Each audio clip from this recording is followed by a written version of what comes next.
¿Cuántos casos hay? Porque se han dicho que se han detectado posibles 15 casos, pero fíjense que los mismos doctores han dicho que no se sabe si la conclusión no se sabe si es anthrax.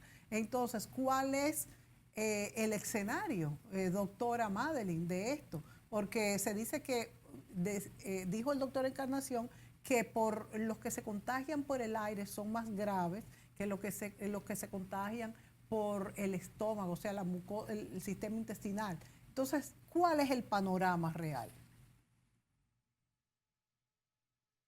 Lo más frecuente es que la infección sea cutánea.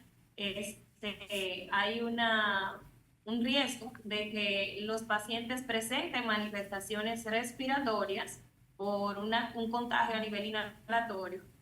Y también hay un riesgo de que los pacientes presenten manifestaciones gastrointestinal o antrax gastrointestinal. Ambas presentaciones, tanto la gastrointestinal como la respiratoria, producen manifestaciones clínicas severas, insuficiencia respiratoria. Inicialmente empieza como un proceso gripal trivial. Lo que describen los textos es que esto va aumentando en tiempo y más difícil de diagnóstico, y hay algo muy importante en antrax, y es que el manejo es tiempo dependiente, es decir, que mientras más rápido se detecta el proceso para iniciar el tratamiento, mejor pronóstico puede tener el paciente. Entonces, si el evento es cutáneo, pues como las lesiones, aunque no tan frecuente, y como describí el doctor, como no es tan frecuente, no hay tantas personas que lo hayan visto, pero la descripción es muy clara: una pápula, una lesión que se ulcera, que se torna necrótica, y si uno escucha que hay notificación de caso, uno va a estar alerta. Pero en las manifestaciones respiratorias no, como empiezan con síntomas triviales, el diagnóstico suele ser tardío, el proceso se vuelve sistemático en el cuerpo y puede provocar complicaciones como hemorragias, como meningitis hemorrágica, entre otras condiciones que de hecho van a dar el traste con la vida de los pacientes en muchos casos, porque a mayor tiempo en detectar el proceso y dar tratamiento, peor es el pronóstico y las complicaciones. Entonces, doctor Pablo Mancebo, ¿cuáles han sido los diagnósticos detectados en Haití? Y si tenemos este examen de si han sido cutáneos o han sido por problemas gastrointestinales que hay la sospecha. Y si nosotros tenemos algún dato o si han escuchado que Salud Pública ha hecho alguna investigación respecto a sus pares en Haití para ver a qué conclusión se llega. Bueno, las manifestaciones de los pacientes sospechosos de Haití son gastrointestinales y la historia es que comieron de un animal carne cruda y inclusive dicen que era una carne descompuesta, entonces que todavía tiene mucho más riesgo de cualquier otra bacteria, independientemente de que sea anthrax u otra bacteria que pueda causar problemas gastrointestinales. En el caso específico de lo que es la vigilancia epidemiológica, que es importante que tengamos pendiente, es la sensibilidad. Y por eso muchas veces lo que es la parte de el impacto que causa en la población, principalmente cuando se habla de eso, tenemos en la cabeza lo que es el COVID y todo eso. Piensa que la misma transmisión, ya se aclaró que no, que es muy raro inclusive lo que es la parte de la transmisibilidad de persona a persona. Entonces es importante que tengamos ese dato de inicio con respecto a la vigilancia. Resalto eso porque muchas veces nosotros los epidemiólogos hasta trabajamos con los llamados rumores.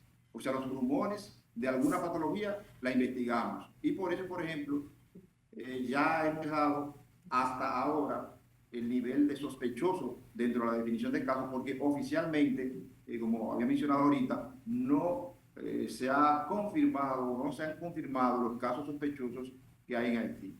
Nosotros tenemos lo que es la enfermedad de notificación obligatoria a nivel de lo que es la vigilancia epidemiológica. Hay una resolución en el ministerio, por ejemplo, donde están las enfermedades que se deben notificar obligatoriamente, y está el anthrax, está como enfermedad de notificación obligatoria, y está también dentro de lo que es el reglamento de salud internacional.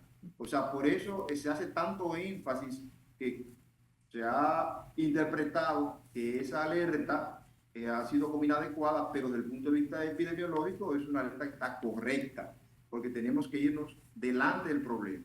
Si ya hubiesen dicho que son casos, por ejemplo, confirmados, ya por lo menos los elementos que se han hecho de bioseguridad a nivel de la frontera, pues no se hubiesen hecho, entonces tendríamos quizás algún tipo de problema mayor. Entonces, por eso siempre nosotros a nivel epidemiológico nos vamos o tratamos de irnos adelante del problema, vamos con la parte preventiva y así entonces podemos trabajar un poco mejor si hay que hacer posteriormente, por ejemplo, lo que es el tratamiento de los casos, ya que se han confirmado, etcétera, etcétera, aislamiento, si lo necesita, etcétera, etcétera. ¿Qué faltaría, doctores, para confirmar si son casos de Anthrax los de Haití y si realmente Haití está preparada como país para tener esta conclusión? Como decía el doctor, esto es algo que no solamente lo tienen que confirmar en laboratorios especializados, sino que se involucra a los centros de control de infecciones. Entonces, los CDC intervienen y ellos son los que dan el aval del reporte positivo y entonces ya el Ministerio de Haití pues hace su notificación a los entes de vigilancia. Viendo que es así, si el doctor puede complementar. Sí, sí, es así. Más cuando, por ejemplo, hay patologías que no se han todavía diagnosticado en un país, puede ser, por ejemplo, de las que llamamos enfermedades emergentes, que son aquellas enfermedades que son nuevas, por ejemplo, o las reemergentes que ya la erradicamos y que van a volver. Por ejemplo, un solo caso de una enfermedad reemergente se considera una epidemia. Por ejemplo, si en el país aparece un caso de poliomielitis, por ejemplo, ya eso es una epidemia, porque ya lo hemos erradicado. Entonces, por eso se manejan los organismos internacionales, manejan muy cuidadosamente cuando, por ejemplo, se va a detectar alguna enfermedad que no está circulando o no está declarada en un país específico. Ellos regularmente tardan un poquito más de tiempo para contribuir con los resultados. Doctores, ¿cuáles son Hay que esas... confirmar bien para no poder... ¿Perdón? No, decía que hay que hacer una buena notificación y una buena, o sea, esclarecimiento del diagnóstico para no alarmar, porque las alertas epidemiológicas, muy lejos de lo que muchos piensan, no son alarmantes, son alertas para que las personas se preparen frente a un posible evento que puede o no pasar. Pero esto, para que se notifique como algo ya confirmado o no, eso es que vamos a accionar. Entonces, para dar ese reporte, ellos tienen que tener la seguridad de que el proceso está. Quizás por eso, quizás hermetismo o esa tardanza en el diagnóstico. ¿Cuáles son ese listado de enfermedades que tienen que ser notificados obligatoriamente? ¿Y qué pasa cuando son enfermedades emergentes, que en el caso, por ejemplo, del polio, es porque ya estaba erradicada y se conoce mucho su protocolo, pero para otras enfermedades, como lo fue, por ejemplo, en su momento el COVID, que era una cepa nueva, que era un virus que no se conocía, pues ahí también ahí ya es por la cantidad que se salta la alerta epidemiológica. ¿Cómo se maneja esto, doctor Pablo Maceo? Sí, nosotros tenemos, por ejemplo, la resolución última del Ministerio de Salud, que es la del 2020, 004-2020, que es la que normalmente usamos nosotros. Por ejemplo, tiene inclusive datos de tiempo de notificación de las enfermedades. Por ejemplo, tenemos enfermedades de notificación obligatoria en menos de 24 horas.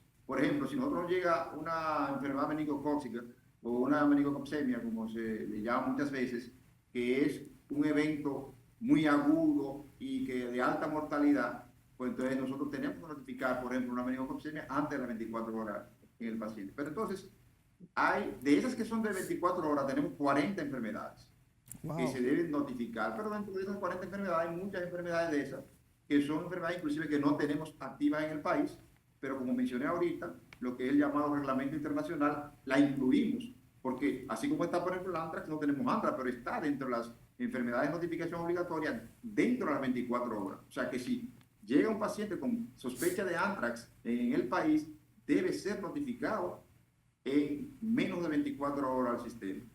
Actualmente, por ejemplo, tenemos el sistema o la plataforma de la Dirección de Epidemiología que se ha modernizado grandemente. De hecho, por ejemplo, ayer no pudimos digitar porque están en prueba esa plataforma. Se han adicionado, por ejemplo, algunos datos, algunos indicadores, y para que sea mucho más rápida esa respuesta. O sea que tenemos, por ejemplo, de notificación semanal, que son las llamadas EPI 1, EPI 2, desde el punto de vista técnico, le llamamos así porque son lo que llamamos desde el punto de vista semanal.